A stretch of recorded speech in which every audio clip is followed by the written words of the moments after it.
Ang bida sa pelikula ay si Ben, isang babyface na 25 taong gulang na lalaki na palaging mabait at banayad sa iba. Ipagpalagay natin na siya ang perpektong kaibigan, ngunit ang mga bagay ay eksaktong kabaligtaran. Si Ben ay hindi isang serial killer, ngunit maaari niyang e-freeze ang oras at gawin ang anumang gusto niya. Siyempre, ginagamit niya ito para hoberin ang mga babae at gawin ang paborito niyang aktibidad, ang pagpipinta. Maging ito ay nasa kalsada, sa supermarket, o kahit habang nanonood ng pelikula, pinapahinto ni Ben ang oras para freeze ang mga hot na babae at ipinipinta ang kanilang mga hubad na larawan, pero hindi naman araw-araw ay ganun ang ginagawa niya. Si Ben ay isang normal na tao tulad nating lahat, nagkaroon siya ng masikasong kasintahan at may magandang kinabukasan. Kasunod nito, nag-flashback ang pelikula sa 5 linggong nakaraan, kung saan nagkamali ang lahat. Nakita natin si Ben na nakikipagtalo sa kanyang kasintahan, si Suzy, na tinatawag siyang talunan. Nang magkaroon siya ng sapat na dahilan, nakipaghiwalay siya sa kanya at lalo nitong ikinagalit ni Suzy. Nagsimula siyang maghagis ng mga bagay sa kanya at sa sandaling ito, nagiging slow motion ang lahat para kay Ben. Sa resulta ng breakup, mabilis na lumipat si Suzy at nakahanap ng aliw sa isang lalaki. Napansin sila ni Ben na magkasama sa cafeteria ng kolehiyo at nataranta. Kaya naman, para maabala ang sarili, sumali siya sa mga art class. Dahil interesado si Ben sa paggawa ng mga portrait mula pa noong siya ay bata, siya ay walang kahirap-hirap na gumagawa ng mga magagandang painting na ikinagulat maging ng guro. Dalubhasa si Ben sa paggawa ng mga ultra-realistic na larawan ng tao. Gayunpaman, sa gabi, ang mga bagay ay nagiging napakahirap para sa kanya. Mukhang hindi makaget over si Ben sa breakup niya dahil sa tuwing pipikit siya, nakikita niya si Suzy. Lumipas ang mga araw at kalaunan ay naging insomniac siya. Ngayon, hindi makatulog ng kahit isang oras si Ben. Ang mga alaala ng kanyang dating kasintahan ay unti-unting nagiging depressed na baliw. Sa sobrang panghihinayang at pagdurusa, sa wakas ay tinawagan ni Ben si Suzy at nakiusap sa kanya na bumalik. Humihingi din siya ng paumanhin sa ginawa niya sa kanilang relasyon na nangangakong hindi na mauulit. Ngunit sa kabila ng pagyuko ni Ben sa kanya, tinanggihan ni Suzy ang kanyang kahilingan at ibinaba ang tawag. Ito ay nagpadala kay Ben sa mas malalim na kailaliman ng kawalan ng pag-asa. Sa paglipas ng mga susunod na araw, sinisikap niyang magpalipas ng oras. Si Ben ay nagbabasa ng mga libro, nanonood ng mga pelikula at nagsolong paglalakbay sa ibang mga lungsod. Gayunpaman, nang sumasapit ang gabi, nagsisimula ang insomnia niya na nagpapahirap sa kanya na mag-concentrate sa anumang bagay. Kaya, nagsimula siyang mag-random tour sa dilim. Isang gabi, tumungo siya sa isang lokal na supermarket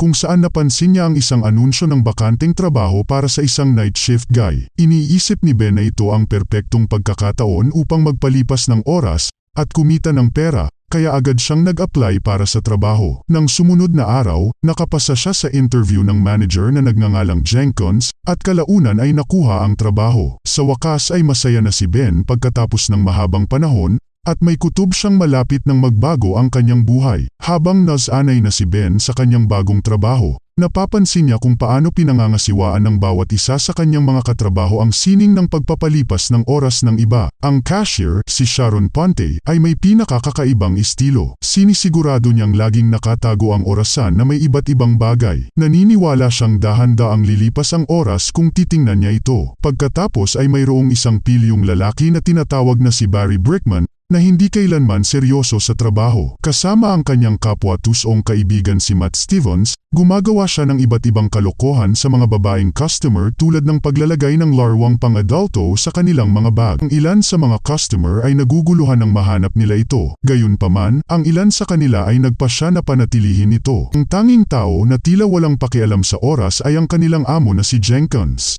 Maaari niyang ipagpatuloy ang tungkol sa kung gaano siya matagumpay at mayaman. Nang magsimula na siya sa kanyang mga egoistic na pananalita, napakabilis ng oras para sa kanya. Ngunit sa lahat ng mga empleyado ng night shift, si Ben ang may pinakakakaibang paraan ng pagpapalipas ng oras. Sa hapdi ng kanyang malalim na kapanglawan, hiniwalay ni Ben ang kanyang sarili sa panahon at katotohanan. Sa madaling salita, ginagamit niya ang kanyang mga superpower para e-freeze ang oras at kalaunan ang kanyang paligid, para magawa niya ang anumang gusto niya. Karaniwang tao, ninanakaw ang pera ng mga tao o gagawa ng ilang sagradong bagay. Pero iba si Ben, gusto lang ni Ben na maasa ang kanyang artistic skills. Dahil humanga siya sa katawan ng mga babae, pumipili siya ng mga random na customer, dahan-daang hinubad ang mga ito, at nagsimulang gumuhit ng kanilang mga larawan. Walang feelings si Ben sa kanila, gusto lang niyang makasigurado na hindi namamatay ang passion niya sa art. Nang siya ay tapos na, binibihisan niya ang mga ito pabalik at nagpapalagutok ng kanyang mga daliri na nagdulot ng oras upang magsimulang umagos muli. Ito ang naging buhay ni Ben ngayon. Ito ay hindi isang bagay na maaari niyang ipagmalaki, ngunit ayos lang yun. Hindi na siya ganoon ka-depress at baliw na tao. Dahan-dahan ngunit unti-unti, sinimulan na niyang ilihis ang sarili niya kay Suzy. Sa bahay, madalas tumambay si Ben kasama ang kanyang matalik na kaibigan na si Sean. Nagkasama na ang dalawa simula pa noong mga bata pa sila. Si Sean ang eksaktong kabaligtaran ni Ben dahil ang gusto lang niya ay makapasok sa pantalon ng isang babae. Nabatid na nakapunta na siya sa bawat stripper club sa lungsod. Isang gabi, sa kanyang night shift, nakasalubong ni Ben ang cashier na si Sharon sa locker room. Mukhang crush niya ito pero hindi niya magawang ipahayag ang sarili. Ngunit habang nag-uusap sila, kinagat ng magiliw na cashier ang kanyang sandwich na ikinagulat niya. Isang maliit na piraso ng adobo ang dumaikit sa pisngi ni Sharon at awkwardly niyang sinubukang panasa nito, ngunit hindi nagtagumpay. Nang makita niyang nahihirapan ito, tinulungan niya ito at pinunasan ito para sa kanya na lumikha ng isang napaka-cheesy na sandali sa pagitan ng dalawa. Pagkaraan ng ilang sandali, nagpasya si Sharon na umalis at tumungo sa pintuan. Gustong e-freeze ni Ben ang sandaling iyon at manirahan sa loob ng isang linggo.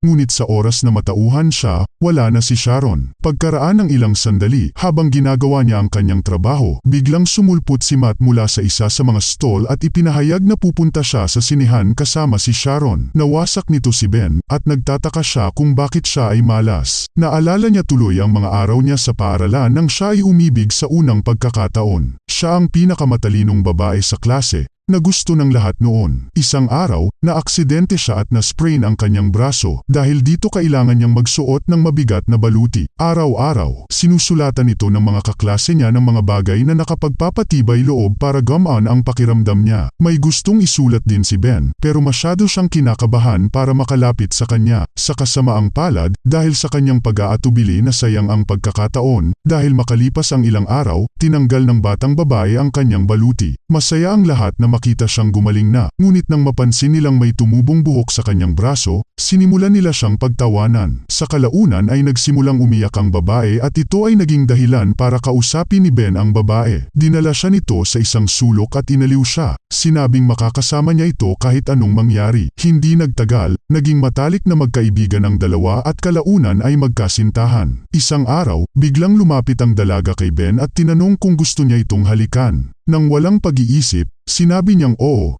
at ang dalawa ay sumang-ayon na magkita sa kanilang paboritong lugar sa katapusan ng linggo. Tuwang-tuwa si Ben na hahalikan niya ang isang babae sa unang pagkakataon. Hindi siya nakatulog sa mga susunod na araw at nang dumating na ang katapusan ng linggo, naghihintay siya ng buong araw ngunit hindi dumating ang babae dahil dito nalungkot siya at nasaktan ang puso ni Ben. Kinabukasan sa paaralan, sa wakas ay nalaman ni Ben na lumipat ang babae sa ibang lungsod kasama ang kanyang mga magulang. Ito ang unang pagkakataon na nakaramdam siya ng kawalan ng lakas at panlulumo. Sa kasalukuyan, tinitipon ni Jenkins ang lahat ng kanyang mga empleyado at ipinaalam sa kanila na maglalaro sila ng isang magandang laban sa football kasama ang kanyang mga kaibigan. Si Ben at ang iba ay ayaw maglaro, ngunit wala silang ibang pagpipilian. Sa panahon ng laban, ang koponan ng supermarket ay natalo ng husto. Dahil malinaw na wala sa kanila ang nakakaalam kung paano maglaro. Halos hindi na maka-score ang koponan ng supermarket na ginagawa itong 26-0.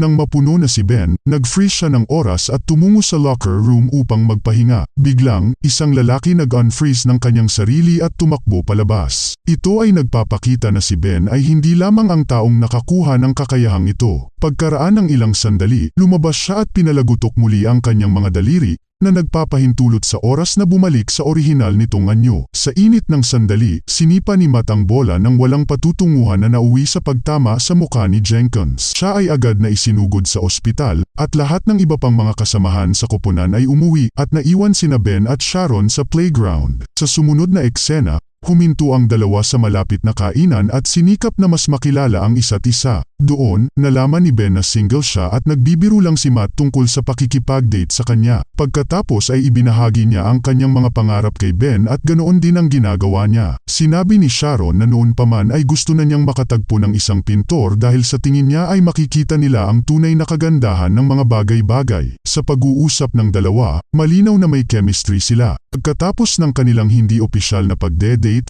inihatid ni Ben si Sharon pauwi at awkward na sinira ang kanilang unang halik sa pamamagitan ng paghalik sa kanya sa pisngi, na gusto ng babae ito sa mga labi. Nang sumunod na araw, isang nakakaawang Jenkins ang nag-anunsyo na siya ay mag-ho-host ng isang party sa okasyon ng kanyang kaarawan. Tinanong ni Sharon si Ben kung gusto niyang sumama sa kanya sa isang date at sa huli ay masayang sumang-ayon. Nang maglaon, tinawag ni Jenkins ang mga lalaki sa kanyang opisina at binigyan sila ng magkakahiwalay na gawain para sa kanyang paghahanda sa kanyang kaarawan. Si Ben ay itinalaga sa pagkuha ng isang stripper sa party. Bagamat wala pa siyang nakakausap sa buong buhay niya, kilala niya lang ang taong makakatulong sa kanya. Nang maglaon, tinanong niya ang kanyang matalik na kaibigan, si Sean, para sa tulong. Nangako na dadalhin siya sa party kung magagawa nila ang trabaho. Nagtungo ang dalawa sa isang lokal na club kung saan ginagamit ni Sean ang kanyang karanasan at kumuha ng isang babae para sa party.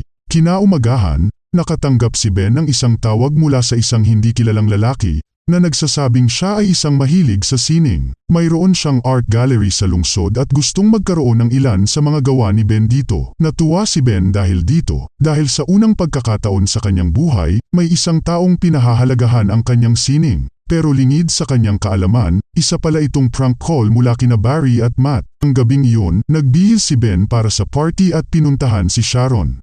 Sa sandaling binuksan niya ang pinto, masaya niyang sinabi sa kanya na gustong ipakita ng isang sikat na organisasyon ang kanyang likhang sining. Buong puso siyang binabati ni Sharon at hindi nagtagal, tumungo na ang dalawa sa party. Pagdating ng dalawa, nagaganap na ang party. Si Sean ay tinatanggihan ng isang magandang babae. Sina Matt at Barry ay sumasayaw tulad ng mga sociopath, at si Jenkins ay nasa DJ. Noon lang, napansin ni Ben ang kanyang dating kasintahan na si Susie, kabilang sa mga dumalo. Siya pala ang kasintahan ng kapatid ni Jenkins. Hindi nagtagal, dumating din ang stripper at nagpainit ng party. Sa partikular, si Sean ay bumubuo ng isang instant na koneksyon sa kanya. Samantala, tumungo si Ben sa banyo kung saan nadatnan niya si Susie. Walang pag-aaksaya ng oras, ipinahayag niya na gusto niyang magkasundo sila at maging mag-asawang muli. Siyempre ayaw ni Ben, dahil nakilala na niya ang love of his life niya, pero ang baliw na babae ay pinipilit pa rin niya. Kabigla-bigla, hinahalikan pa niya ito ng puwersahan. Agad siyang tinulak ni Ben, ngunit nang lumingon siya, napagtanto niyang nasaksihan ni Sharon ang buong pangyayari. Sinubukan ni Ben na ipaliwanag ang nangyari, ngunit umalis ang inosenteng cashier nang walang narinig na salita. Pagkaraan ng ilang sandali, dumiretso si Ben sa apartment ni Sharon at sinubukang ipaliwanag sa kanya ang lahat, ngunit masyado siyang nabulag ng kanyang galit. Nang magsimula siyang maghagis ng mga kahalayan, nagalit si Ben at umalis. Dahil sa breakup, muli siyang umikot sa kanyang mundo ng depresyon at insomnia. Ang tanging bagay na inaabangan niya ay ang kanyang appointment sa kumpanya ng art gallery na tumawag sa kanya. Sa susunod na eksena, sa wakas ay dumating ang araw at pumunta si Ben doon kasama ang ilan sa kanyang pinakamahusay na likhang sining. Gaya ng inaasahan, itinanggi ng may-ari ng gallery na nakipag-appointment siya sa kanya, kaya napagtanto ni Ben na siya ay na-prank lang. Ngunit nang malapit na siyang umalis, napansin ng may-ari ang ilan sa kanyang mga sketch ni Sharon at hiniling na tingnan. Nakakagulat, gusto niya ang mga ito, at inaalok si Ben ng isang gabi upang ipakita ang kanyang gawa sa gallery. Makalipas ang ilang araw, nakatanggap si Sharon ng opisyal na imbitasyon sa art display ni Ben. Kahit nagalit siya sa kanya, nagpasya pa rin siyang bisitahin ang gallery. Pagdating ni Sharon doon, natigilan siya nang makitang tungkol sa kanya ang bawat likhang sining doon. Lumalabas na tumigil si Ben sa paggawa ng mga larawan ng ibang babae, at ginamit niya ang lahat ng kanyang oras kay Sharon. Dahil siya ang pag-ibig ng kanyang buhay, at hindi siya makatingin sa ibang babae maliban sa kanya. Samantala, sa wakas ay nagkita na rin sina Sharon at Ben. Sinubukan niyang ipaliwanag ang nangyari nung gabing iyon, ngunit sinabi ni Sharon na hindi na niya kailangan. Napagtanto niya ngayon kung gaano siya kamahal nito, sa pamamagitan lamang ng pagtingin sa kanyang mga pintura. Dahil dito, ang dalawa ang lalong nagkalapit at nagbahagi ng isang romantikong halik, sa gitna mismo ng art gallery room. Sa huling eksena, ginamit ni Ben ang kanyang kapangyarihan at pinalamig ang lahat. Gayunpaman, sa pagkakataong ito, kahit si Sharon ay maaaring gumalaw sa nagyelo na mundo. Ang dalawa pagkatapos ay lumabas sa niebe kung saan milyon-milyong mga snowflake ang nasuspinde sa hangin. Sa wakas, muling naghalikan ang mga lovebird, kaya natapos ang pelikula sa isang masayang pagmamahalan. Subscribe to my channel. Subscribe to my channel. Subscribe to my channel. Subscribe to